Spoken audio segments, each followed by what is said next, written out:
Bonjour à tous et bienvenue à Business Matin, votre émission quotidienne qui vous forme et vous informe sur Business 24 Africa, votre chaîne d'économie favorite et qui est désormais sur Canal au numéro 174 pour ceux qui ne le savent pas. Quand je vous dis forum du Sinpor, vous réfléchissez, et bien dans ce cas, ce n'est plus la peine de réfléchir parce qu'aujourd'hui, je suis en compagnie du directeur de l'agence Stratégie qui a mis au point ce forum. Bienvenue.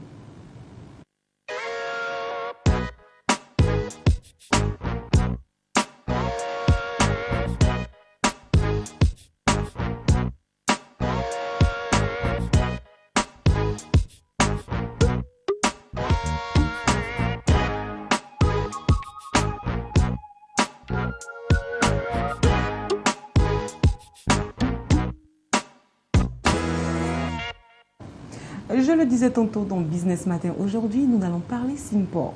Et pour en parler, je suis en compagnie de Bléou Arthur Raoul, le directeur général de la structure Stratégie qui s'occupe de l'événement. Bonjour Monsieur Bléou. Bonjour Noéline. Bienvenue sur le plateau de Business Matin. Merci. Alors nous allons rentrer directement dans le vif du sujet et vous allez vous présenter officiellement à tous ceux qui suivent Business Matin. Je suis donc Arthur Bléou, Bléou Arthur Raoul donc. Directeur donc, de l'agence Stratégie. Nous avons conçu donc, le forum Sinpor et nous l'avons donc organisé l'année passée, donc c'est la première édition. Voilà ce que je peux dire pour l'instant donc, sur qui je suis. Voilà. D'accord. Deuxième édition du Sinpor, mais on va déjà revenir sur la première édition en nous expliquant ce qu'est la Sinpor. Alors, la Sinpor, c'est la semaine industrielle et portuaire de San Pedro. C'est un forum économique.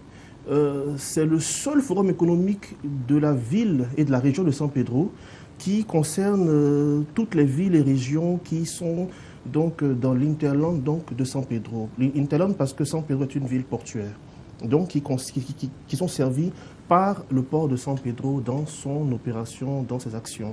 Donc voici un peu donc de façon succincte ce que c'est que la Sinpor. La Sinpor est donc un forum conçu pour faire la promotion économique régionale. Donc toutes les régions sont concernées, toutes les villes sont concernées.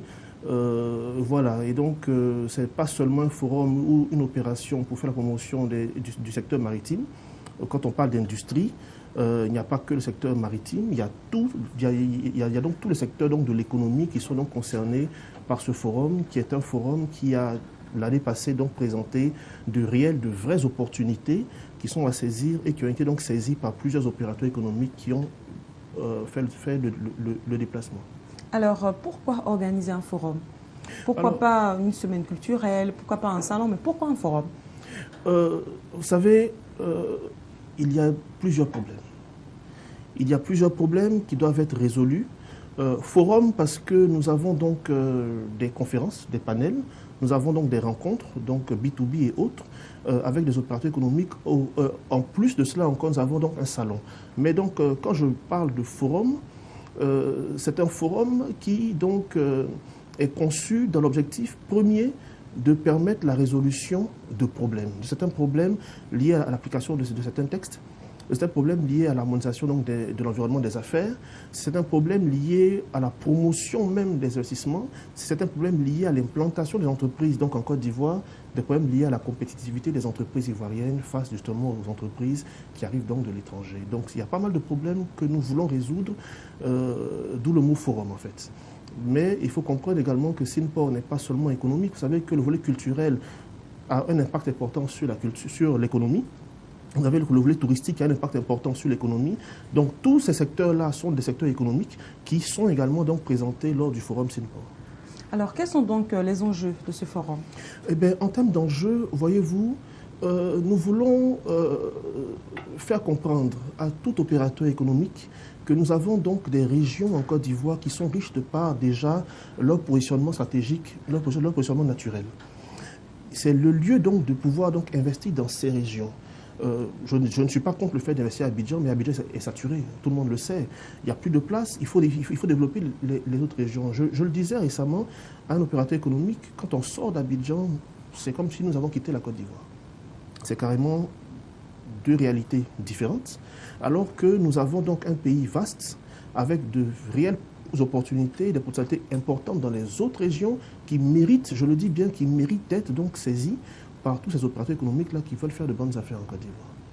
D'accord. Alors, qui est attendu donc à ce forum pour cette deuxième édition? Cette seconde édition, d'abord je parlais du thème de la seconde édition, oui, qui est, le thème c'est pour le dynamisme industriel de nos villes.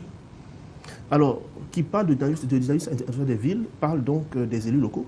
Je parle donc de tous les gouverneurs locaux, les maires et les conseils régionaux, qui sont donc les premiers donc, concernés par le forum, puisque nous voulons mettre leur région en avant. Nous voulons mettre donc leur localité en avant, avec tout ce qu'il y a comme opportunité pour justement présenter tout ce que la Côte d'Ivoire a de mieux donc, dans ces régions, à tous les bailleurs de fonds et à tous les opérateurs, je veux dire opérateurs économiques.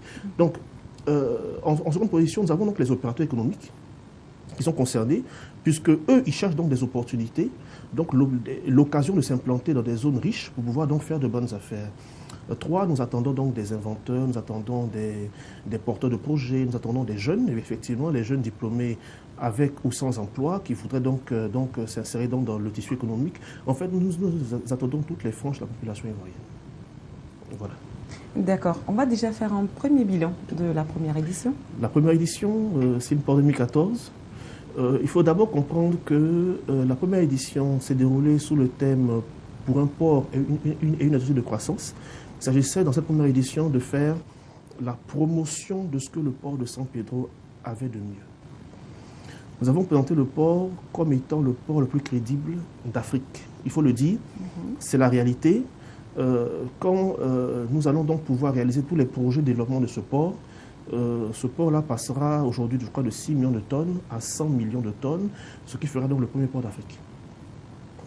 Et peut-être l'un des premiers du monde.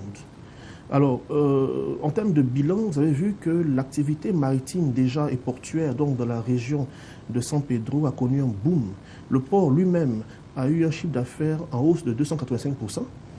Après le forum Sinport, cela également se traduit par également une hausse de chiffre d'affaires au niveau des entreprises maritimes dans la zone, donc une croissance véritable en termes d'activité économique donc dans la région. Et donc, vous avez vu donc qu'il y a plusieurs ports étrangers, Amsterdam et Anvers, qui ont signé donc des conventions avec le port de San Pedro, ce n'est pas rien. Et il y en a d'autres encore qui désirent donc avoir des partenariats. Donc, en termes déjà de retombées directes donc, sur ce port dont nous avons fait la promotion, je parle donc de choses 100% positives. Il n'y a pas donc de choses négatives. Et vous avez vu, le plan de développement, le PND, annonçait 100 milliards à peu près pour le développement du port. Nous avons été heureux de voir le chef de l'État, il y a 2 mois de cela, lors de sa visite d'État, à San Pedro, annoncer 950 milliards. C'était formidable, c'était inattendu. Pour le développement du port, c'était donc important donc de le relever. On va dire ici. Un objectif qui a été atteint. Un objectif qui a été vraiment atteint. Et je veux dire également donc les différents projets de la région, l'aéroport international, l'autoroute Abidjan-San Pedro, ce sont donc des projets donc importants que nous avons soulevés, dont nous avons parlé, qui verront le jour très bientôt. Et donc avec ça déjà, je pense que l'objectif premier est en train d'être atteint. Et donc nous passons donc à un objectif secondaire, voilà donc qui concerne maintenant donc toutes les villes et les régions. Alors à quand la deuxième édition? Initialement prévu du 2 au 6 juin prochain. Nous avons été obligés donc de reporter donc au 16, donc du 16 au 20 juin, pour tenir compte justement donc de l'assemblée annuelle de la BAD. Oui, parce que vous savez que la BAD donc tient son assemblée annuelle du 25 au 29 mai 2015. Donc c'était trop juste en fait. Il fallait donc décaler pour pouvoir donc tenir l'événement à San Pedro dans de bonnes conditions. Alors, l'agence stratégie est implantée en Côte d'Ivoire, oui. Spécialement à San Pedro? Non, à Abidjan. Abidjan. Oui, nous sommes une agence d'abord de marketing et d'économie implantée donc à Abidjan. Nous faisons de la promotion économique. Et donc, nous avons donc comme secteur d'activité principal la communication économique.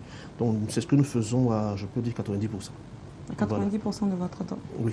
D'accord. Merci beaucoup, M. Bléou. Mais avant de vous laisser partir, avez-vous un appel à lancer? Ah oui, effectivement, je lance donc un appel d'abord au gouvernement de Côte d'Ivoire.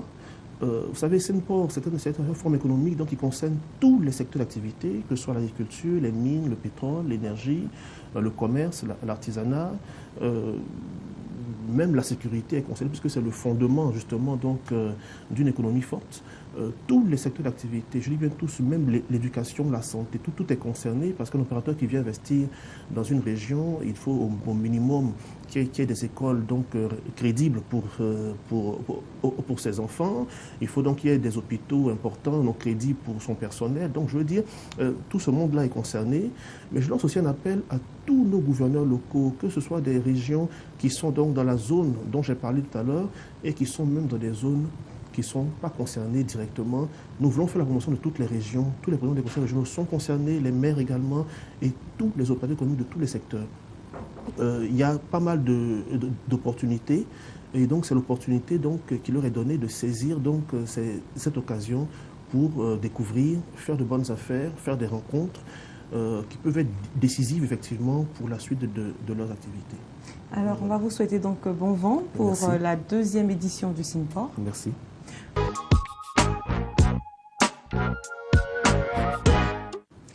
Infotique, information informatique, cours d'informatique, c'est avec Sylvestre Aferi. Bonjour Sylvestre.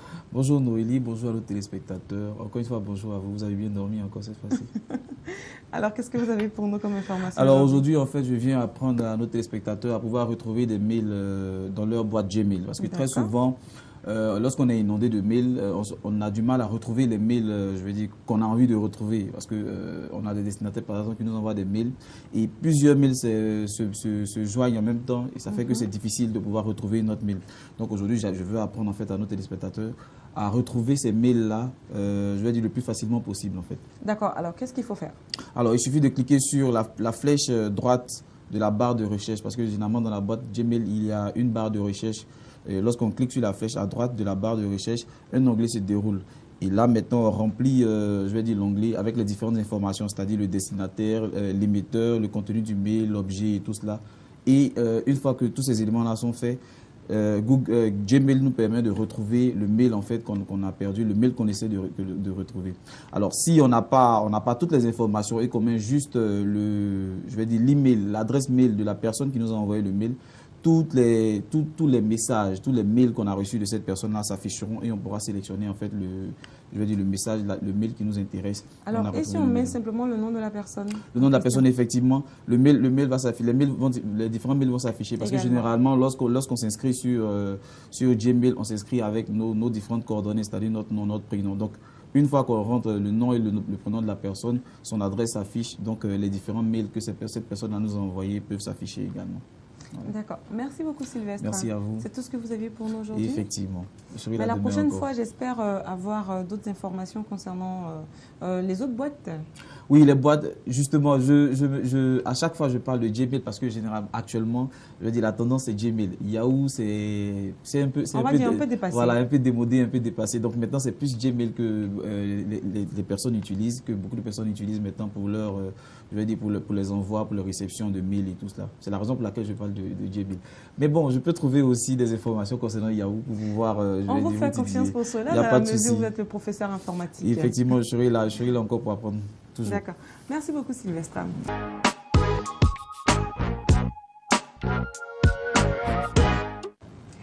Panorama, action innovante et novatrice en Afrique, c'est tout de suite et c'est avec Alex Mokhtar.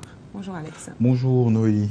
Très heureux d'être là donc, en votre compagnie, comme j'ai l'habitude de dire, donc, dans le cadre de Business Matin, bien sûr, sur Business 24. Africa. Alors, Alex, je vois Maroc, je vois Fitch, je vois Note. Qu'est-ce que vous nous concoctez aujourd'hui avec ces 3 mots-clés? Alors, on va encore reparler de l'agence de notation Fitch. On en parle souvent ici pour différentes raisons, voilà. Parce que c'est une agence de notation qui est censée, bien évidemment, noter, en tout cas, et attribuer, on dira, des indices financiers au pays, tout simplement, en fonction de leur secteur d'activité, de différents secteurs d'activité, pour pouvoir le dire comme ça.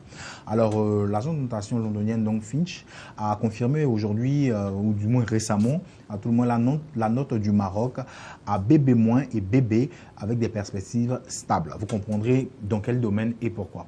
Alors, ces notes-là, bien évidemment, ont été confirmées dans le cadre des émissions souveraines de long terme en devises étrangères et en monnaie locale, respectivement, comme je vous l'ai dit tantôt, en BB- et BB avec des perspectives stables. Alors, il faut savoir que cette décision de l'agence londonienne se justifie tout simplement par le contexte, on dira, sociopolitique et macroéconomique stable du Maroc qui a favorisé, bien sûr, quand tous ces critères-là sont stables et favorisants, cela ne peut qu'attirer en tout cas de nombreux investisseurs et permettre donc des investissements directs étrangers et bien sûr favoriser la mise en œuvre de réformes structurelles. Tout simplement. Alors, on parle de macroéconomie, d'indices macroéconomiques et de contexte sociopolitique quand l'environnement des affaires est sain, bien évidemment, et qu'il y a un certain nombre de réformes économiques incitatives, donc, si on veut, qui sont prises pour permettre aux uns aux autres, on dira, d'investir dans ce pays. Le cas ici, c'est le Maroc. Il faut aussi dire que cette agence, bien évidemment, dans ses perspectives concernant le Maroc, s'attend à ce que le déficit du compte courant passe de 5,6% du PIB en 2014 à 3,9% du PIB en 2015. Et ce, grâce notamment à l'allègement de la facture énergétique et la hausse des exportations industrielles, tout simplement. Alors, si on investit moins dans les hydrocarbures, dans les énergies, bien évidemment, et qu'on a bien sûr notre niveau d'exportation qui croît, on dépense moins, on gagne beaucoup plus, écoutez, on a un allègement des charges, c'est normal. Alors, voilà. Alors, le PIB, donc, n'est pas forcément trop touché parce qu'on puise moins dans ce qu'on produit en richesse intérieure pour des investissements autres, voilà, tout simplement. Alors, la facture énergétique du Maroc, puisque c'est d'elle qu'on parle, est passée, il faut le savoir, de 12,8% du PIB en 2012 à 10,2% en 2014. Elle devrait donc se situer à peu près à 7,4% lorsqu'on parle de l'année 2015.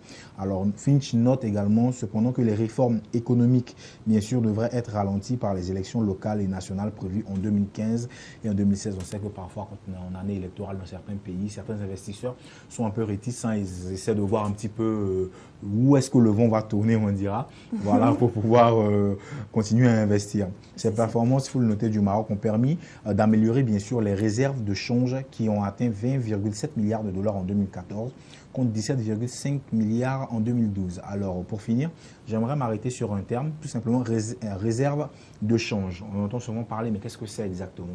Alors là, vous allez nous faire en même temps l'économie de A à Z ici.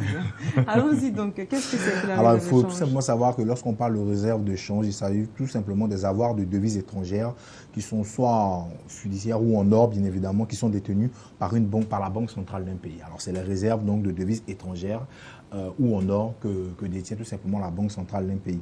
Alors cela, elles prennent généralement, on dira, la forme de bons et obligations de trésor d'État étrangers, ce qui permet bien sûr à ces réserves de rapporter un intérêt.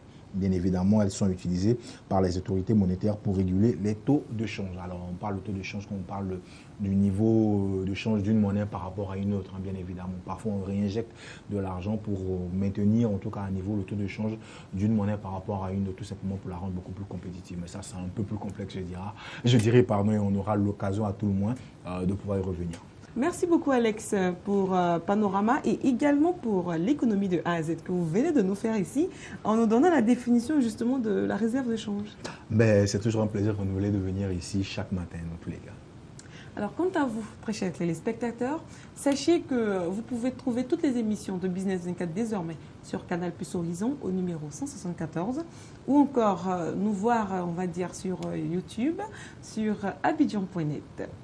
Je vous dis au revoir et nous nous retrouvons très prochainement pour un autre numéro très agréable de Business Matin. Allez, au revoir.